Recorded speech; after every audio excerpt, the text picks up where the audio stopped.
It's the Gear Tester here, and welcome to my review on the Sea to Summit lightweight stuff sack.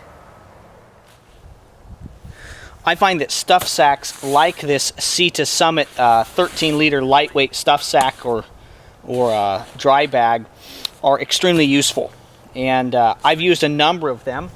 I've used a number of these over the years, these outdoor products. So this is Walmart's stuff sacks, and they're great little items. They've got tape seams, they're well put together, and they fall into the same lightweight dry sack kind of category that the Sea to Summit bag falls into.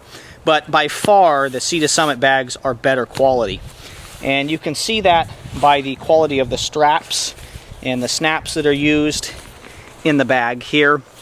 You can also see that in the way that they have sewn the bottom of this bag, and when we get into it, I'll also show you that the seams are also taped I think at a better level than these cheaper bags are. But you can see here they've actually sewn the bottom on rather than on these cheaper bags they've just stitched it like this. So these are water resistant. From my experience so far using the Sea to Summit bags, they are more waterproof.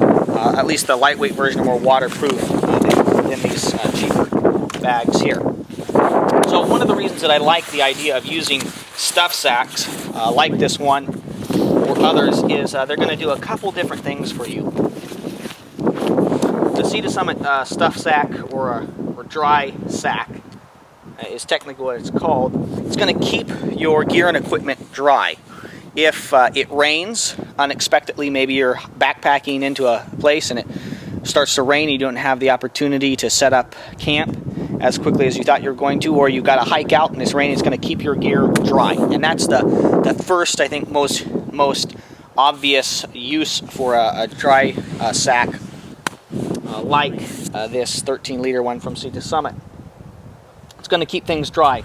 Secondarily, it's going to organize things, and that's one of the things I really like about it. Most of the packs, backpacking packs that I have, this is basically just a big internal pocket. It's got a small pocket here on the outside, but basically it's a big internal pocket, just a big tube, okay, with not very much organization in it. And so I like using the Sea to Summit stuff sacks or dry sacks in order to organize my gear and equipment. And they come in many different colors. So you've got black, you've got red, you've got blue, you've got yellow, and you've got this green. So you've got many colors that you can say, you know, I know that my flashlights or cooking equipment and stuff are in the yellow bag. I know that my clothes are in the green bag. I know that the food is in the red bag. That's, you know, it helps with organization and storage. It helps you compartmentalize your gear and your equipment. So let's look at what I've got inside this 13-liter Sea to Summit stuff sack or dry bag. One of the things I've done here is I've compressed this down. So I filled it with my gear and equipment, compressed it, and then I rolled it. You're going to need to roll these in order for these dry sacks to work. You need to roll them like this. You need to roll them 3 times. So if you can't get it 3 times twisted over, then that means that your gear and equipment is much more likely to get water, moisture. If you fall into a river or stream, or you're wading through and drop your pack into it, you're going to get water into it unless you've doubled this over 3 times. So you need to take that in consideration as you look at the size of bag you want and the amount of gear you want to put in it. You need to realize that you're going to lose, I would say, 1/4 to 1/3 of the bag in terms of securing the dryness of that pouch or bag. I've got a Mountain Hardwear fleece here in the bag. I have a pair of Patagonia shorts. I've got a small emergency survival kit with some medical equipment gear in it. Got a pair of compression shorts. Got an outdoor research base layer. Got an extra pair of smart wool socks. I have an Under Armour wicking t-shirt. I've got a secondary pair of shorts that have a liner in them, so basically a bathing suit, and then I have a pair of 511 Taclite Pro pants. So these are the items that I was able to easily fit into my Sea to Summit stuff sack. And I'll throw that sweater back up here so you guys have kind of an idea of the amount of stuff that you can get into the 13-liter sack. That's a lot of gear and equipment, a lot of clothing to be able to get into a bag like this. So, you know, I've used this on a couple trips now. Here are those tape seams. I'm really impressed with its durability. I'm impressed with the higher quality, better stitching. This kind of piece of vinyl or rubber that helps create that seal, and the quality of the snap is just a lot higher quality. And you're really not paying that much more. This bag cost me about $20 a couple months ago. And so that's really not very expensive to be able to guarantee that your bag, that your equipment, additional clothes and things stay dry, whether that's falling into a creek, you know, a rainstorm, something like that you're expecting as you're out hiking. It's really nice for $20 to be able to ensure that you're going to have dry, clean clothes, dry, clean emergency survival equipment to use. Now, I think there are some uses for a stuff sack like this that go above and beyond their traditional use of keeping your things dry and organized. I think there's some ways you can adapt a bag like this in a survival situation.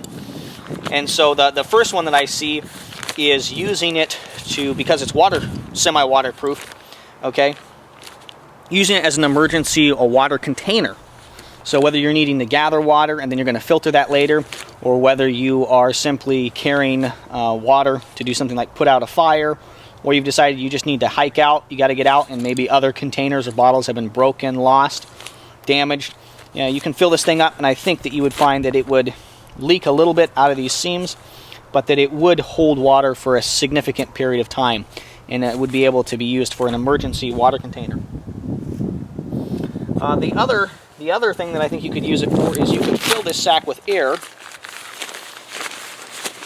and you could use it, okay, I'm pushing on that pretty hard.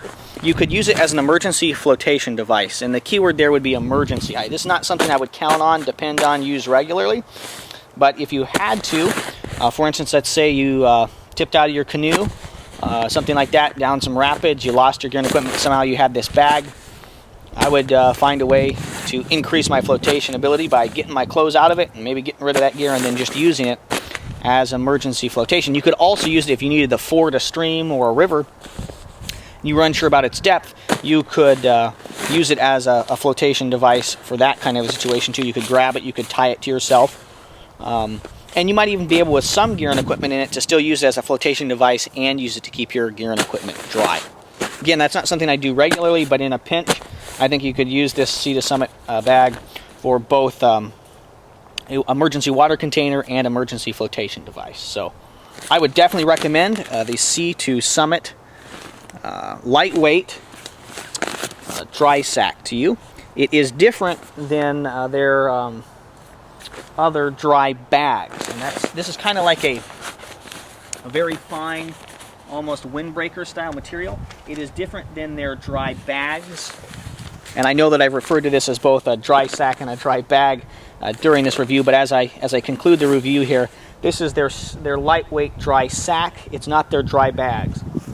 I don't have a Sea to Summit dry bag, but it would be more like this H2O H20 bag here, and that it would be more like a vinyl. Okay, it would be not a kind of windbreaker material that is water resistant or waterproof, because it seems to have a membrane on the inside of this, but this is actually vinyl. This is going to do a lot better. I would use a bag like this, one H20, or preferably one of the Sea to Summit dry bags. I would use that as a flotation device much more readily. I'd be much happier to have that than this. But again, we're really talking about emergency uses for bags that are designed to keep gear and equipment dry in an emergency or in an unforeseen event. So, Sea to Summit lightweight stuff sack. I would recommend it to you, and I think it's a great piece of equipment for $20. I think you can't go wrong. At least in this 13-liter version, you can fit a lot of stuff in it, and I would recommend it to you. If you found this video helpful, interesting, useful, I would encourage you to subscribe to the TheGearTester YouTube channel. I have a number of different videos up on the topics of shooting, camping, and survival, and it's my goal to produce quality video reviews on those subjects. This is the TheGearTester signing off.